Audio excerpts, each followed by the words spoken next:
3.2 CDMA 통신 방식.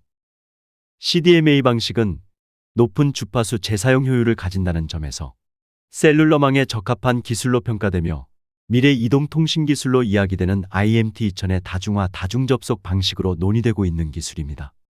여기에서는 확산통신 방식의 실제 적용해인 CDMA 시스템에 대해서 이야기하겠습니다. 3.2.1 확산통신과 기존의 통신. 여러 개의 통신로 각각의 독립성을 보장하기 위한 기존의 방법은 전체 주파수 대역을 여러 개의 주파수 조각으로 쪼개어 채널을 구성하여 전송하는 주파수 분할 방식입니다.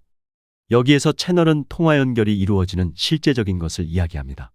한편으로는 수신기와 송신기 사이의 모든 통화 연결이라고도 합니다. 주파수 분할 방식에서 채널은 사용자들에게 나누어줄 분할된 각각의 주파수 대역을 이야기합니다. 그러므로 인접한 다른 대역과 서로 다른 주파수라는 특징으로 인해서 비교적 높은 독립성이 보장됩니다. 한편 이 방식은 전체 대역을 하나의 채널로 사용하는 확산통신에 비해서 좁은 대역을 사용하므로 확산통신을 광대역 통신이라고 하며 기존의 통신을 협대역 통신이라고 비교해서 말합니다. 협대역 통신은 기저대역 신호의 대역폭이 그대로 전송을 위한 무선 주파수인 RF 대역으로 변조되며 RF 변조된 그 신호는 채널을 통과해서 수신기에 수신됩니다.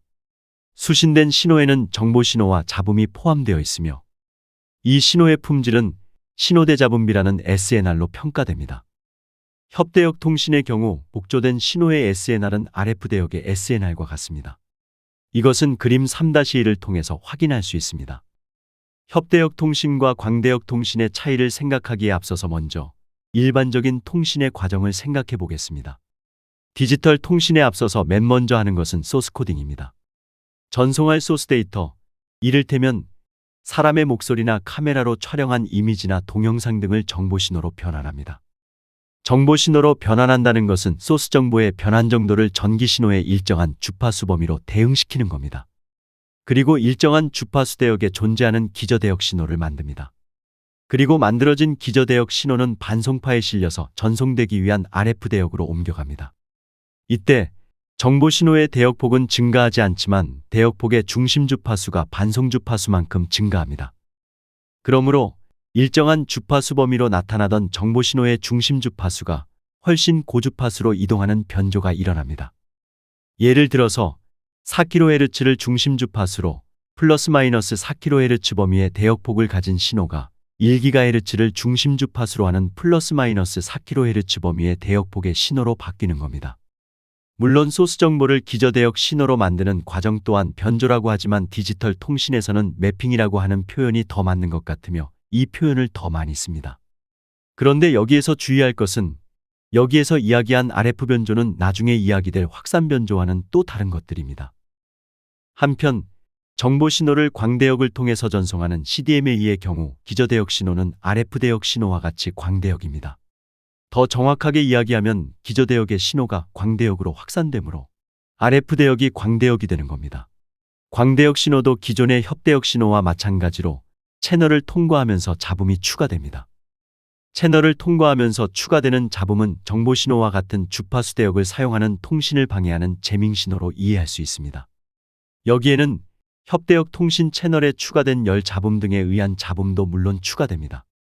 만약 이 채널이 이동통신 시스템의 채널 상황이라고 한다면 재밍 신호는 다른 단말기들의 신호라고 생각할 수 있습니다. 수신된 광대역으로 확산된 신호는 협대역과 달리 복조신호 ESNR은 RF 신호의 SNR에 비해서 전체 대역폭 나누기 사용자 대역만큼의 이득이 있습니다. 즉 확산 대역과 정보 대역의 비율만큼의 이득이 있습니다. 이것은 정보를 확산 처리함으로 얻어지는 이득이라고 하여 확산 처리 이득이라고 합니다. 이것은 그림 3-3을 통해서 확인할 수 있습니다. 결과적으로 전송되는 대역에 간섭 신호가 될 수 있는 재밍 신호가 추가된다고 하더라도 정보 신호가 확산되어 광대역으로 전송된 경우에는 광대역으로 신호를 확산한 처리 과정으로 인해서 복조할 수 있는 충분한 SNR을 가진다는 것을 알 수 있습니다. 그런데 여기에서 이야기하는 재밍 신호는 같은 신호 대역을 사용하는 또 다른 신호 혹은 송수신기인 경우인데 이것은 일반적으로 혼선이 일어나는 상황이므로 상식에 맞지 않습니다. 이런 이유에서 이것을 확산통신의 역설이라고도 합니다. 협대역 통신은 전체 대역을 주파수로 분할해서 채널을 형성하고 전체 대역에서 개인에게 할당될 주파수가 얼마나 작게 쪼갤 수 있느냐에 따라서 채널 용량을 확보합니다. 이것에 비해서 광대역의 확산 통신 방법은 전체 대역의 전력을 분할해서 채널을 형성하고 전체 대역에서 개인에게 할당될 전력을 얼마나 작게 쪼갤 수 있느냐에 따라서 채널 용량을 확보합니다. 즉, 비교되는 두 시스템은 채널을 구분하는 인자가 주파수이냐 혹은 전력이냐에서 차이가 있습니다. 그러므로 어떤 인자를 우리가 더욱 쉽게 개선하거나 제어할 수 있는가라는 것이 어느 시스템이 우리에게 더 좋은 시스템인가를 결정할 수 있는 지표가 될 것입니다. CDMA와 같은 확산 통신의 용량은 채널에 나타나는 간섭 요인에 의해서 결정됩니다. 즉, 간섭 요인이 얼마나 많이 있느냐, 혹은 간섭 요인을 얼마나 많이 줄일 수 있느냐에 의해서 결정됩니다. 따라서 좋지 않은 SNR 환경에서도 복조할 수 있는 복조 성능 향상 기술이 이 시스템의 용량을 향상시키는 방법이 됩니다. 3.2.2 CDMA 통신 방식의 정량적 해석. 일반적으로 확산 통신 방식에서는 다중 접속을 위해서는 각각의 사용자를 구분하는 코드를 사용합니다. 사용되는 각각의 코드로 변조된 신호의 출력은 엄격히 제한받으며 이것은 시스템에서 요구하는 허용 신호 대자분비 즉 EB/N0를 유지하기 위함입니다. CDMA로 동작하는 경우 다수의 가입자들이 여기에서는 K명으로 생각하겠습니다. 동일한 반송 주파수 F0를 사용하며 가입자들은 각각 GIT로 정의되는 코드를 사용하여 확산됩니다. 이때 특정한 가입자는 식 3-1과 같은 형태의 신호를 수신하게 될 것입니다. 여기서 각각의 신호는 수신단에서 동일한 전력 PS로 나타나며 가입자가 사용하는 각각의 PN 코드, 즉 GIT는 동일한 칩률 FC로 표시됩니다. 또한 임의의 사용자 I에 의해 전송되는 정보 데이터는 DIT로 표시됩니다. 물론 각각의 사용자 정보 데이터의 데이터 전송 속도는 FB로 동일합니다. 또한 세타 I는 랜덤 위상으로 다른 사용자들의 각각의 위상에 대해서 독립적입니다. 그리고 열 잡음은 설명을 간단히 하기 위해서 고려 대상에서 제외하겠습니다. 이제 I가 1인 1번 가입자가 신호를 수신한 경우를 생각해 보겠습니다. 우선 수신한 신호를 역확산하기 위해서 수신 신호의 PN코드 신호 G1T를 곱할 것입니다. 이어서 정보 데이터가 위상이 세타1만큼 어그러진 반송파 신호인 코사인 오메가 T에 곱해질 겁니다. 즉 D1T 코사인 오메가 CT 플러스 세타1이 곱해질 것입니다. 결과적으로 1번 가입자의 수신기가 복조한 신호는 식 3-2와 같습니다. 즉 G1T를 곱함으로써 확산 성분은 역확산되어 D1T 코사인 오메가 CT 플러스 세타1만 나타날 것이며 기저대역 신호는 반송파에 실려서 전송되기 위한 RF 대역으로 옮겨갑니다. 그리고 G1T가 곱해진 다른 PN코드들은 여전히 식 3-2의 우항과 같이 남게 됩니다. 여기에서 G1T GIT를 G1IT로 정의하고 코사인 세타 I-세타1을 코사인 세타 I1으로 정의한다면 식 3-2는 식 3-3으로 다시 쓸 수 있습니다. 식 3-3에서 우항은 1번 가입자 신호의 간섭 신호인 K-1개의 독립적인 가입자들의 신호입니다. 앞장에서 구한 단일톤의 재밍 신호의 경우와 마찬가지로 이 경우 발생되는 간섭은 K-1개의 단말기에 의한 재밍 신호이므로 단일톤 재밍 신호보다 K-1배 더 큰 값으로 해서 구할 수 있습니다. 그리고 재밍 신호들의 평균 위상이 45도인 경우 이것을 유효재밍이라고 하며 이때 간섭 신호의 총 파워 스펙트럼 밀도는 식 3-4와 같습니다.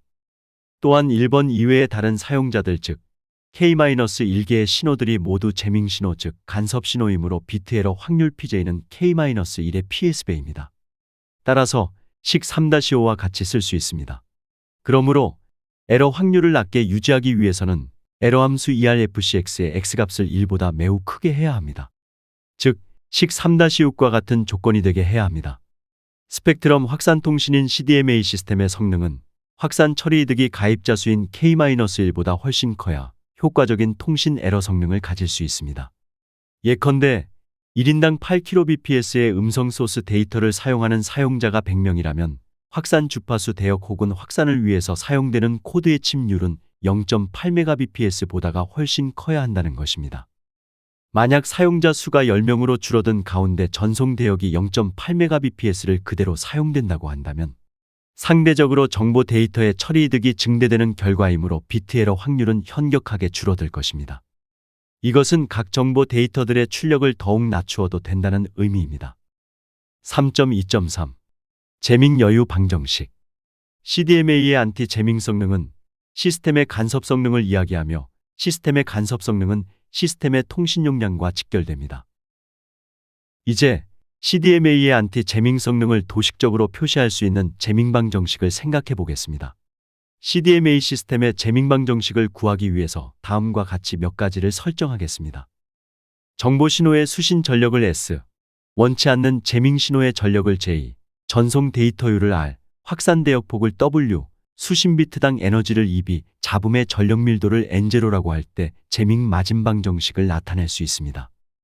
즉, 재밍 신호 J는 전송 대역 전체에 걸쳐 있는 잡음의 에너지 밀도 함수의 곱으로 나타날 수 있으며 신호의 에너지는 비트당 에너지에서 비트의 주기로 나누면 됩니다. 이렇게 해서 구하게 된 신호 대잡음의 B는 식 3-7과 같이 나타납니다. 즉, 시스템의 신호에 대한 잡음의 분석은 처리 이득에서 우리가 허용할 수 있는 에러 확률을 유지하게 해주는 비트당 신호대 잡음비인 EB/N0를 뺀값으로 나타납니다. 또한 처리 이득은 CDMA 시스템이 가지는 잡음 혹은 재밍 신호에 대한 저항력이라고 할 수 있습니다. 즉, 처리 이득이 클수록 재밍에 대한 여유는 많아진다는 것이며 정보 데이터가 많이 확산될수록 재밍에 대한 여유가 많아진다는 것입니다. 초기의 CDMA 기술은 고도로 비밀 통신이 요구되는 군사통신 기술을 위해서 개발되었습니다. 이것은 CDMA 시스템의 안티재밍 성능 때문이었습니다. 그림 3-4는 확산 스펙트럼 통신의 확산 이득을 통해서 얻게 되는 안티재밍 성능을 도식적으로 표시한 것입니다. 이것은 마치 신호원의 영역에 악성 잡음 신호가 침투해 올 때 신호원이 잡음 신호의 침투를 방어하는 형국을 연상시킵니다. 그림 3-4의 왼쪽의 신호원은 오른쪽의 동일한 대역에서 동일한 전력을 송신하는 재밍 신호원의 영향으로부터 자신의 세력권을 나타내는 등전선의 모양을 그린 것입니다. 이때 전력의 분포가 어떠한 형상으로 변화되는지를 확인해 보겠습니다. 신호원과 재밍 신호원의 위치를 X, Y 좌표로 나타낼 때 신호원의 좌표는 00이며 재밍 신호원의 좌표는 200입니다. 전파되는 공간이 자유 공간이라서 감쇄가 가우스의 발산 정리에 의해서 나타난다고 가정한다면 정보 신호원이든 재밍 신호원에 의한 전력의 분포는 아래 제곱으로 나타납니다. 또한 정보 신호나 재밍 신호의 크기를 같다고 가정하였을 때 우리는 수신된 신호와 재밍 신호의 비를 식 3-8과 같이 표현할 수 있습니다. 여기에서 로우는 정보 신호에 대비해 재밍 신호의 크기를 나타내는 값입니다. 이 값에 의해서 새롭게 형성되는 신호의 분포 곡선을 그리기 위해서 식 3-9를 다음과 같이 고쳐 쓸 수 있습니다. 즉, 반경과 중심은 로우의 함수로 나타납니다. 여기에서 로우가 10dB, 즉 정보 신호원보다 10배 크다고 한다면 그것에 의한 전력선의 분포는 중심이 222.0이고 반경이 72논의 모양으로 나타날 것입니다. 확산 스펙트럼의 안티 재밍 성능은 상용 통신망에서는 통화 용량으로 설명이 됩니다. 반면에 군사용에서 사용되는 확산 통신은 보안이나 대전자전인 ECCM 즉 Electronic Countermeasures과 같은 재밍으로부터 보호받을 수 있는 성능입니다. 확산 통신 방식의 CDMA가 적용된 상용 통신이 우리가 사용하는 셀룰라 이동통신망입니다. 확산 통신인 CDMA 방식에서는 채널 확보를 위해서 정보 데이터보다 충분히 넓은 대역으로 정보를 전송하며 이를 통해서 얻은 확산 처리 이득으로 채널의 용량을 확보합니다. 이와 더불어서 채널의 간섭 상황을 줄이기 위한 조치로 전력 제어가 있습니다. 전력 제어는 통화 연결이 된 상태의 기지국과 단말기들의 출력 전력을 빠르고 세밀하게 조정하는 것입니다. 내가 수신하는 신호 중에서 내가 송수신해야 하는 신호 이외는 모두 간섭 신호입니다. 마찬가지로 셀 내에 있는 나 이외의 다른 단말기의 통신 채널에 내 신호가 간섭이 되지 않게 하기 위해서 전력을 조절해야 합니다. 이것은 이 책의 5장에서 자세하게 접할 수 있습니다. 필요 없는 간섭을 줄일 수 있는 또 다른 방법은 지향성 안테나를 사용해서 간섭의 방향을 조정하는 셀의 섹터화 기술이 있습니다. 또한 CDMA의 채널 용량이 FDMA와 같이 고정된 자원이 아니라 채널의 간섭 상황에 따라서 가변적인 혹은 통계적인 분포에 따른 용량이라는 점에서 가변 비트율을 사용하는 큐켈프와 같은 보코더를 사용합니다.